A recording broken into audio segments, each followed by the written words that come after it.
ക്രിസ്തുവിലുള്ള പ്രിയപ്പെട്ട സഹോദരി സഹോദരന്മാരെ, ലേഖനം വിശുദ്ധ പത്രോസ് ലീഹ എഴുതിയ 2-ാം ലേഖനം 1-ാം അധ്യായം 20 മുതൽ 2-ാം അധ്യായം 3 വരെയുള്ള വാക്യങ്ങൾ. ആദ്യം, നിങ്ങൾ ഇത് മനസ്സിലാക്കുവിൻ, വിശുദ്ധ ലിഖിതത്തിലെ പ്രവചനങ്ങൾ ഒന്നും തന്നെ ആരുടെയും സ്വന്തമായ വ്യാഖ്യാനത്തിനുള്ളതല്ല. എന്തുകൊണ്ടെന്നാൽ പ്രവചനങ്ങൾ ഒരിക്കലും മാനുഷിക ചോദനയാൽ രൂപം കൊണ്ടതല്ല, പരിശുദ്ധാത്മാവിനാൽ പ്രചോദിതരായി ദൈവത്തിൻ്റെ മനുഷ്യർ സംസാരിച്ചവയാണ്. ഇസ്രായേൽ ജനങ്ങൾക്കിടയിൽ വ്യാജ പ്രവാചകന്മാരുണ്ടായിരുന്നു. അതുപോലെ തങ്ങളുടെ മേൽ ശീഘ്രനാശം വരുത്തിവെക്കുന്ന വ്യാജോപദേഷ്ടാക്കൾ നിങ്ങളുടെ ഇടയിലും ഉണ്ടാകും. അവർ വിനാശകരമായ അഭിപ്രായങ്ങൾ രഹസ്യത്തിൽ പഠിപ്പിക്കുകയും തങ്ങളെ വില കൊടുത്തു വാങ്ങിയ നാഥനെ പോലും നിഷേധിക്കുകയും ചെയ്യും. പലരും അവരുടെ ദുഷിച്ച മാർഗത്തെ അനുഗമിക്കും. അങ്ങനെ അവർ മൂലം സത്യത്തിൻ്റെ മാർഗം നിന്ദിക്കപ്പെടും. അത്യാഗ്രഹം കാരണം വ്യാജം പറഞ്ഞ് നിങ്ങളെ അവർ ചൂഷണം ചെയ്യും.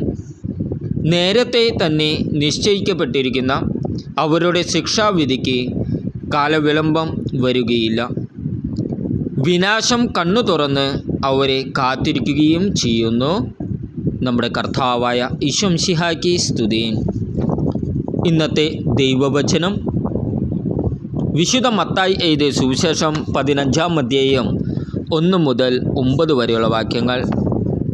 അനന്തരം ജെറുസലേമിൽ നിന്ന് ഫരിസേയരും നിയമജ്ഞരും യേശുവിൻ്റെ അടുത്ത് വന്ന് പറഞ്ഞു, നിന്റെ ശിഷ്യന്മാർ പൂർവികരുടെ പാരമ്പര്യം ലംഘിക്കുന്നതെന്തുകൊണ്ട്?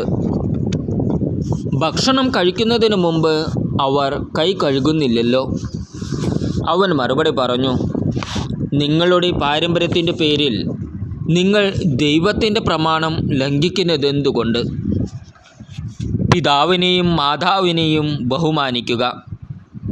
പിതാവിനെയോ മാതാവിനെയോ അധിക്ഷേപിക്കുന്നവൻ മരിക്കണം എന്ന് ദൈവം കൽപ്പിച്ചിരിക്കുന്നു.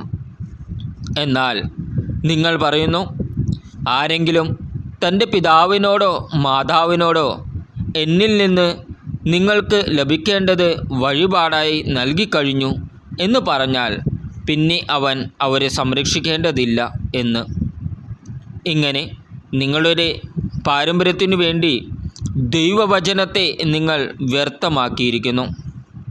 കപടനാട്യക്കാരെ, ഏഷ്യ നിങ്ങളെപ്പറ്റി ശരിയായി തന്നെ പ്രവചിച്ചു.